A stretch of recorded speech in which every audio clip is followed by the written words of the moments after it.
remarkably, the gathering of world leaders is happening the morning after. This explosive 33-page document was quietly released by the White House. In the pages, a warning for Europe, saying Europeans face civilization erasure.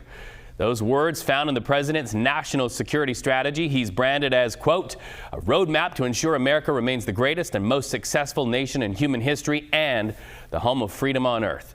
So let's go live to CBS News White House reporter Willie James Inman. Willie, the words in that document, especially the words potential civilization erasure, are pretty direct here. So explain the document and the reason behind those assertions.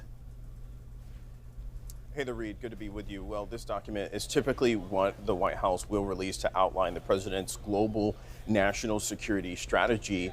And in large part, it focuses on varying parts of the world. But the president, the White House, in this document, sparing no words, mincing no words with Europe and some of America's oldest allies. And you mentioned it there that the continent potentially faces civilization erasure, potentially in the decades to come. In large part, the document outlines because of unchecked immigration and the erasure of democratic principles such as free speech. Now, it's noteworthy that this is perhaps no surprise when you listen to what officials, including the president, the vice president, have said publicly. But putting pen to paper and quietly releasing this document, it really solidifies the White House's approach to foreign policy.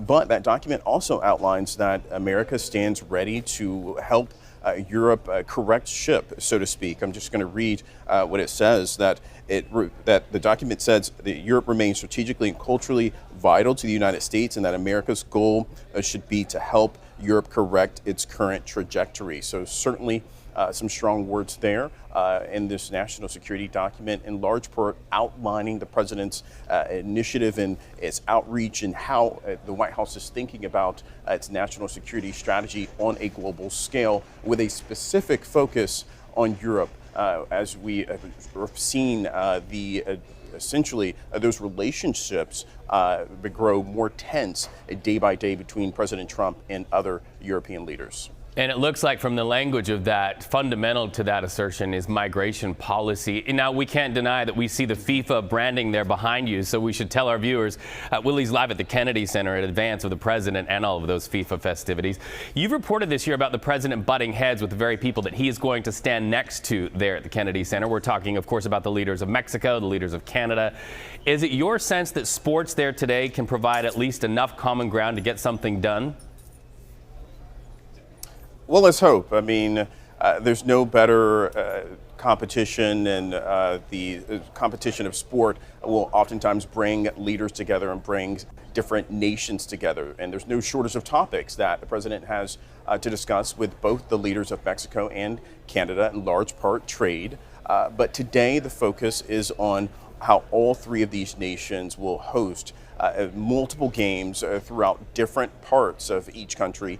At my hometown, my home state of Georgia, Atlanta, of course, Atlanta, Georgia, hosting some of those matches in the months to come when this tournament takes off. But clearly, the focus is on sports here today.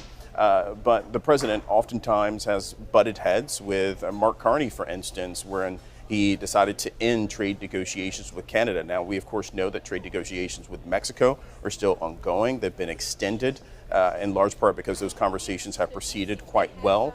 So we'll have to wait and see in terms of what conversations the president has, either in front of cameras or behind the scenes here. But in large part, the scene here is pretty active. Lots of reporters and people from around the world to cover this event. And of course, this tournament, when it kicks off, will be a massive event and a massive moneymaker for all three nations, including the United States, Reed. Right, drawing hundreds of millions of eyes. Willie James Inman, always great to talk to you. Happy Friday, my friend.